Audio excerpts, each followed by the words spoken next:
Deep dive में स्वागत है। आज हम बात कर रहे हैं सद्दाम हुसैन की। एक ऐसा नाम जिस पर आज भी कितनी बातें होती हैं, कितनी बहस होती है। हाँ बिल्कुल, एक बहुत ही विवादास्पद शख्सियत। हमारे पास जो स्रोत हैं वो उनके जन्म से लेकर उनके सत्ता के शिखर तक पहुंचने, फिर पतन और मौत, मतलब पूरी कहानी बताते हैं।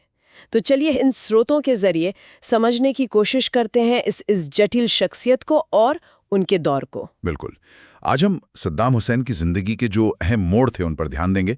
कैसे वो उभरे, उनका शासन कैसा था, काफी कठोर माना जाता है, और फिर उनका अंत कैसे हुआ। ये स्रोत हमें एक पूरा नजरिया देते हैं। तो शुरुआत करते हैं उनके जन्म से। 1937 में तिक्रित के पास एक छोटा सा गांव था, अल अवजा।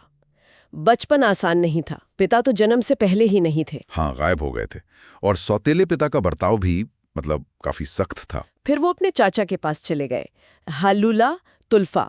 वो एक अरब राष्ट्रवादी थे। शायद यहीं से उन पर गहरा असर पड़ा। हाँ, कह सकते हैं। चाचा का काफी प्रभाव रहा, और फिर 1957 में वो बाथ पार्टी से जुड़ गए। ये बाथ पार्टी, ये असल में क्या थी? इसका मकसद क्या था? बाथ पार्टी, देखिए, एक राजनीतिक विचारधारा थी। पैन अरब राष्ट्रवाद, समाजवाद और पश्चिमी दखल का विरोध, ये इनके मुख्य बिंदु थे। अच्छा।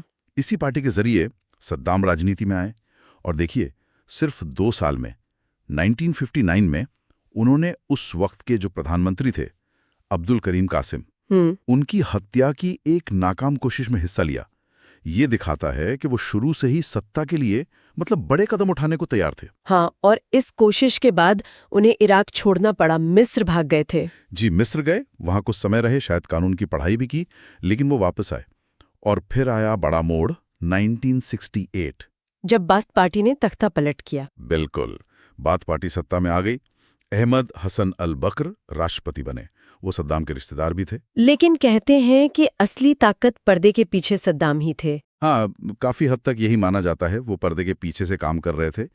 उन्होंने बहुत चालाकी से जो आंतरिक सुरक्षा थी, इंटेलिजेंस एजेंसियां थी, उन पर अपनी पकड़ मजबूत कर ली, और जो भी विरोधी थे या हो सकते थे, उन्हें रास्ते से हटाया।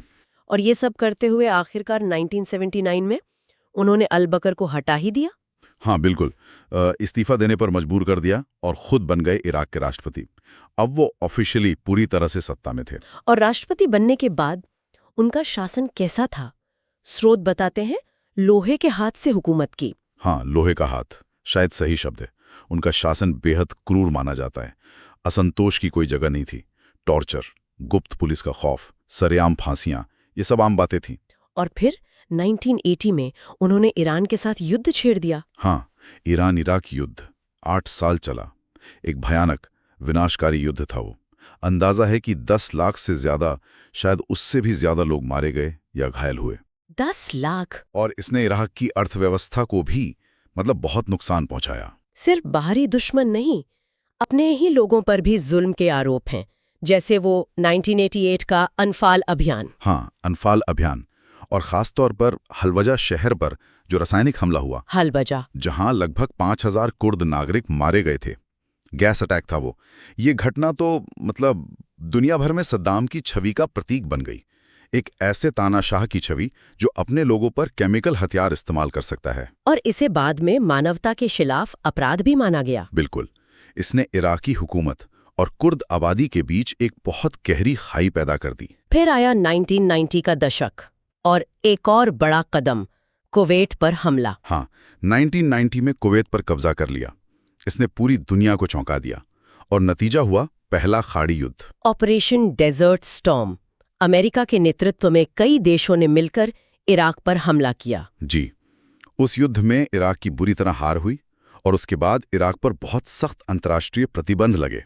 इन प्रतिबंधों का क्या असर हुआ? असर बहुत गहरा था। अर्थव्यवस्था पूरी तरह चरमरा गई। तेल बेचने पर रोक लग गई। आम लोगों के लिए दवाएं, खाना, जरूरी चीजों की किल्लत हो गई। देश कई साल पीछे चला गया। लेकिन इतनी मुश्किलों के बावजूद, इतने अंतर्राष्ट्रीय दबाव के बाद भी सद्दाम हुसैन 90s के दशक में सत्ता में बने रहे। ये कैसे हुआ? इसके पीछे कई कारण थे। एक तो डर, उनका खुफिया तंत्र बहुत मजबूत था। दूसरा प्रोपेगेंडा, और तीसरा जो उनके वफादार थे उन्हें वो इनाम भी देते थे। मतलब सत्ता पर कब्जा बनाए रखने के लिए उन्होंने हर तरीका इस्तेमाल किया। लेकिन आखिरकार उनका अंत नजदीक आया 2003 में। हाँ, 2003 में अमेरिका और उसके सहयोगी देशों ने फिर इराक पर हमला किया। इस बार वजह बताई गई, WMDs। हाँ, जनसंहार के हथियार। हाँ, दावा यही था कि सद्दाम के पास WMDs हैं। हालांकि बाद में ऐसा कोई हथियार वहां मिले नहीं। यह हमला भी काफी विवादास्पद रहा। और इस हमले के बाद सद्दाम का शासन बहुत तेजी से खत्म हो गया। बिल्कुल, कुछ ही हफ्तों में सद्दाम खुद कई महीनों तक छुपे रहे। फिर दिसंबर 2003 में अमेरिकी सैनिकों ने उन्हें पकड़ लिया। तिक्रित के पास एक गड्ढे में छुपे हुए थे वो तस्वीरें तो बहुत चली थी मीडिया में। हाँ, वो काफी वायरल हुई थी। पकड़े जाने के बाद उन पर मुकदमा चला इराकी अदालत में। जी, इराकी स्पेशल ट्रिब्यूनल बनाया गया। उन पर मानवता के खिलाफ अपराधों के कई आरोप लगे, खासतौर पर 1982 के दुजैल नरसंहार का मामला। दुजैल नरसंहार, ये क्या था? 1982 में दुजैल गांव में सद्दाम पर एक जानलेवा हमला हुआ था। वो बच गए, लेकिन उसके बाद बदले की कार्रवाई में गांव के 148 शिया मर्दों और लड़कों को मार दिया गया था। अच्छा। इसी केस में उन्हें दोषी पाया गया और मौत की सजा सुनाई गई। और 30 दिसंबर 2006 को उन्हें फांसी दे दी गई। हाँ, उस दिन ईद अल अजहा का पहला दिन था। फांसी का एक वीडियो भी लीक हो गया था, जिसने काफी हंगामा खड़ा किया था। वो उनके अंत का एक ग्राफिक सिंबल बन गया। आज भी उनकी मौत के इतने साल बाद भी सद्दाम हुसैन को लेकर राय बहुत बटी हुई है। कुछ लोग उन्हें एक जालिम तानाशाह मानते हैं, बिल्कुल, जिसने अपने ही लोगों पर जुल्म किए। तो कुछ ऐसे भी हैं जो उन्हें एक मजबूत अरब नेता के तौर पर देखते हैं, जिसने पश्चिमी ताकतों को चुनौती दी। हाँ, ये विरोधाभास उनकी विरासत का हिस्सा है। वो बहुत ही जटिल फिगर है। उनका शासन, उनका पतन, इन सब ने इराक पर बहुत गहरा असर छोड़ा है, जो शायद आज तक महसूस होता है। उनके जाने के बाद इराक में जो हुआ, अस्थिरता, हिंसा, फिर आइसिस का उभार। सही कहा।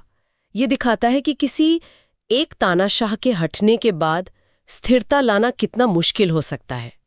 ये कहानी सिर्फ एक आदमी की नहीं है।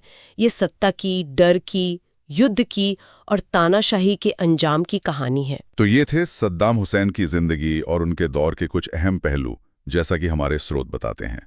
मुश्किलों भरी शुरुआत से सत्ता के शिखर तक, फिर क्रूर शासन, युद्ध और आखिरकार पतन और मौत। हाँ, और स्रोत यही इशारा करते हैं कि उनका और उनके शासन का असर इराक और पूरे मिडिल ईस्ट पर बहुत लंबे समय तक रहने वाला है।